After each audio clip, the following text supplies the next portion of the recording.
A UFRB ela começa lá em 1859 com a criação do Imperial Instituto Agrícola por Dom Pedro II. Em 1800 por volta de 1879, nós tivemos a criação então do Imperial, da Escola Agrícola Imperial em São Francisco do Conde, e na década de 40 essa escola muda para Cruz das Almas, passa por Salvador e muda para Cruz das Almas.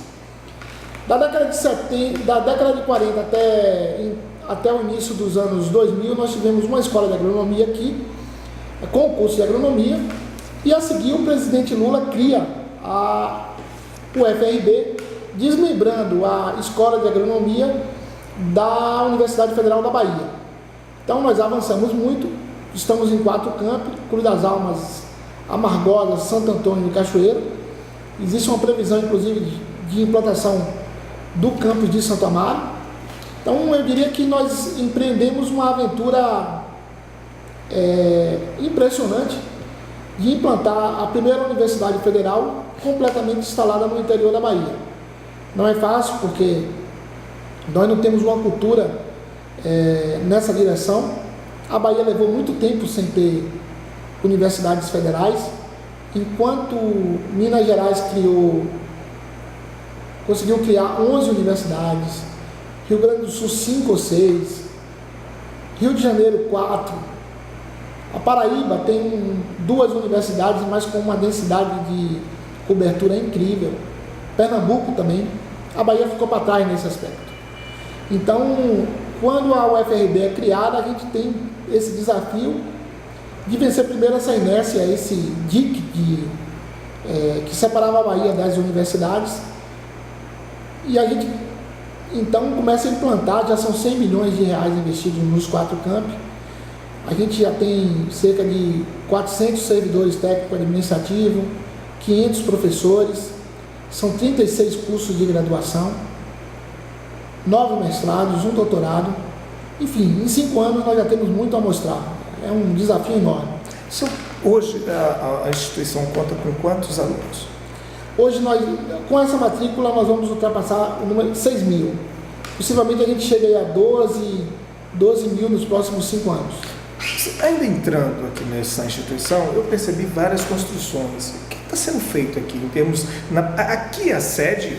Então, é muito interessante, porque o que você vê aqui está também reproduzido em Amargosa, em Santo Antônio, em Cachoeira, cada um com sua peculiaridade. Então nós temos uma vida difícil de construir permanentemente. As licitações ocorrem, a gente contrata a empresa, às vezes a empresa não constrói na velocidade que a gente quer, mas eu diria que nós estamos construindo 4 cidades, né? São 4 campi universitários, e o que você vê aqui é só uma demonstração do que ocorre nos outros campi. Cachoeira tem uma peculiaridade, porque lá o projeto da universidade é que ela esteja dentro do parque histórico. Então aquele sítio histórico de Cachoeira, São Félix, deve ter diversas unidades da UFRB. O CAU é o centro, nós devemos instalar uma unidade em Santo Antônio, em São Félix, que é no INSS, é um prédio grande, quase do tamanho do CAU que está passando para a UFRB. Nós estamos construindo cinema, construindo laboratórios. Então, assim, o que você está vendo aqui é só uma amostra do que está acontecendo nas outras cidades. A estrutura aqui lembra um pouco as maiores universidades estadunidenses. Vocês estão seguindo essa ideia de construir uma cidade universitária aqui em Cruz das Almas? Sim, na verdade, você tem 2 tipos de padrões universitários. O primeiro, que seria mais baseado nos Estados Unidos, que é esse campus afastado da cidade, com uma cidade universitária efetivamente. Isso, eu diria que o modelo de Cruz, Santo Antônio e Amargosa segue um pouco esse padrão, mas você também tem um outro modelo, que é a universidade com uma grande capilaridade na própria cidade. Isso ocorre em muitas cidades históricas da Europa, que é o modelo que a gente está implantando em Cachoeira, né? A ideia em Cachoeira nunca foi criar um campus isolado, mas um campus que tenha essa vinculação firme com o sítio histórico, de modo a contribuir com a recuperação, não apenas predial, mas socioeconômica e cultural daquele sítio que é tão maravilhoso e que é admirado por todo mundo. Então, este é um modelo híbrido. Existe similaridade deste modelo no Brasil? Eu diria que no modelo da UFRB não. A UFRB é única, porque nós temos ao mesmo tempo um modelo multicamp, mas os campos não são tão distantes.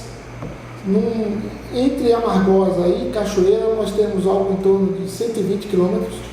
Então é possível você percorrer Amargosa, Cachoeira, Santo Antônio e Cruz das Almas no mesmo dia, visitando os campos, tendo atividades diversas.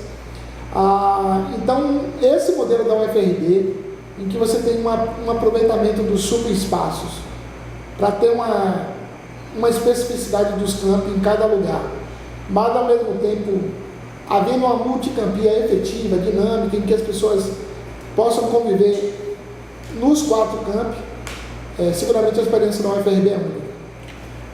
Quais são as dificuldades que o senhor encontra por estar iniciando uma universidade?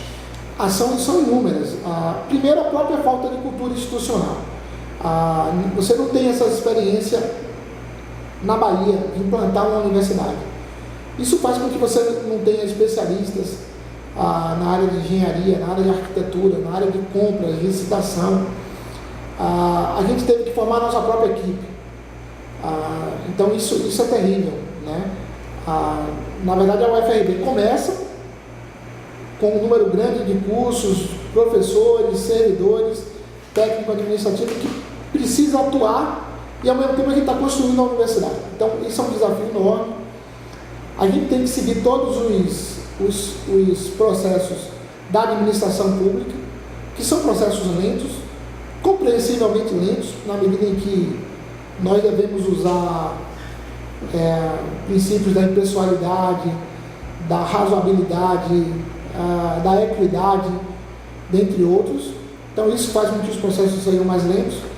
E a gente tem um descompasso entre a velocidade que a comunidade acadêmica requer e a velocidade que o serviço público permite, né? Esse talvez seja o maior desafio. Mas a gente tem avançado.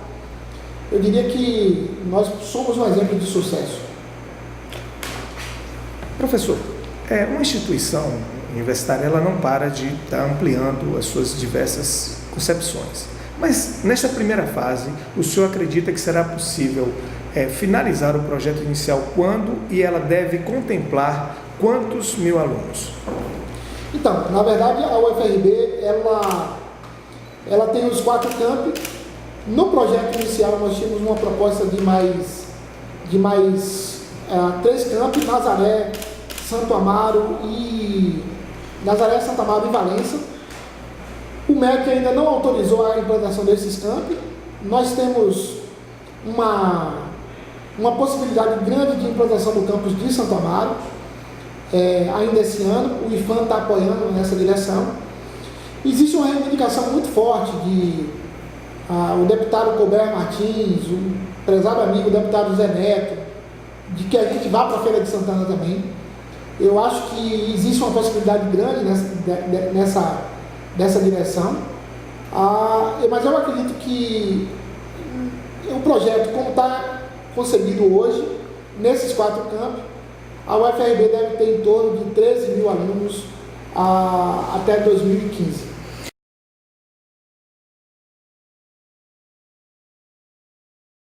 No livro UFRB 5 anos, Caminhos, Histórias e Memórias, o senhor, ao celebrar esses 5 anos, o senhor cita Saramago.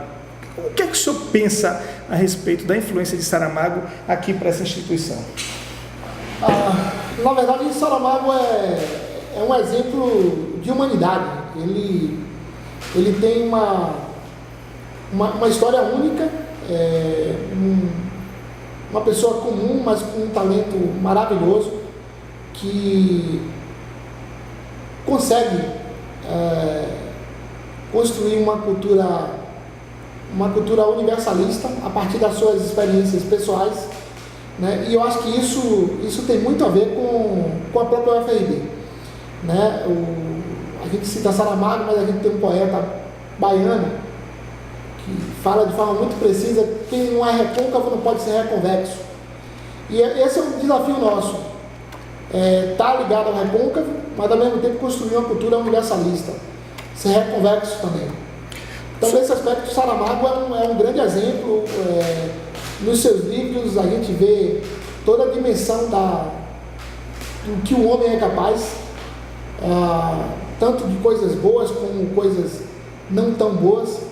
Então ele é um exemplo de pessoas comuns que acreditam na potencialidade humana e que chega a extremos muito, muito positivos. O senhor, ainda nos seus textos, fala que essa instituição de ensino tem um papel de encontrar essa diversidade e fazer uma releitura, uma reinvenção deste homem baiano do interior. O que é isso? O que significa isso para esse conceito de universidade? Então, eu diria que a Bahia tem uma característica muito particular, na medida em que nós temos um estado multidimensional em termos de cidades, um território extremamente vasto, uma população muito diversificada, mas nós tivemos um excesso de soteropolização. Na verdade, a gente concentra muito poder na Bahia, poder cultural, poder econômico, poder social em Salvador, e isso faz com que todo o interior da Bahia, mesmo o interior mais imediato, como Recôncavo, Feira de Santana, tenha pouca capacidade de influenciar os destinos do Estado e mesmo de se ver como capaz de construir um projeto de nação, um projeto de Estado a partir do local em que a gente está.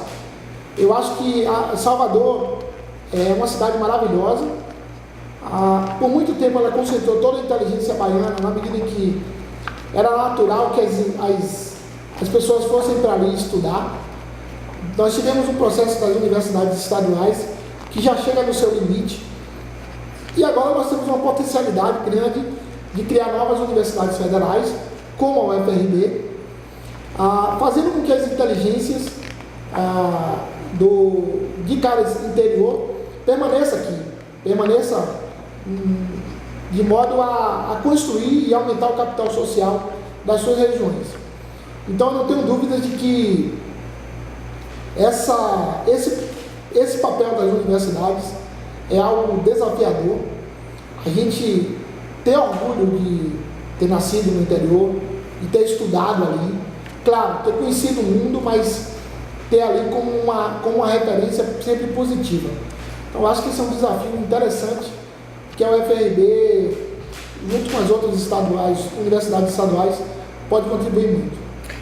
O presidente Lula, no discurso de inauguração dessa instituição em Cachoeira, ele fala que o maior legado de um pai, de uma mãe para um filho, para uma filha, é a educação.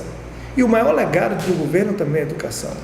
Como o senhor avalia o papel do governo Lula no processo de interiorização da educação superior? Então, é algo impressionante. Na verdade, a grande pergunta que o Brasil deve se fazer é como nós podemos esperar tantos anos para que esse processo se iniciasse. Na verdade, o presidente Lula determinou de forma categórica essa interiorização. Ele tem uma experiência muito concreta de como é terrível esse processo de migração para os grandes centros. Eu acho que essa experiência pessoal influencia muito na dinâmica de suas políticas. Nós tivemos cerca de 200 campi criados no interior pelo presidente Lula, e isso muda a configuração, a geografia do ensino superior. Ele teve um papel fundamental, ele reconstrói o Estado brasileiro. Na verdade, ainda hoje é triste quando a gente vê uma oposição que diz que ter servidores públicos ter concurso para servidor público é inchar a máquina. Na verdade, nós precisamos de um Estado forte que dê conta do tamanho do Brasil. O Brasil é grande, então o Estado tem que ser grande. Não dá para comparar o Brasil com países minúsculos, né? Então, nesse aspecto, o presidente Lula deixa um legado fundamental e eu não tenho dúvidas de que na Bahia seu maior legado será o UFRB. A equipe do jornal Grande Bahia lhe agradece pela entrevista e deixa com o senhor a palavra final. Então, eu quero falar da alegria de conhecer esse projeto do jornal Grande Bahia.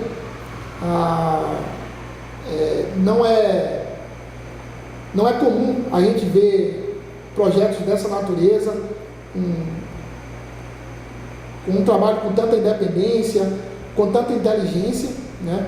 É um prazer grande ter esse contato com vocês e eu espero estar presente em outros momentos, né, para que a gente possa continuar avançando nessa conversa tão inteligente e tão interessante.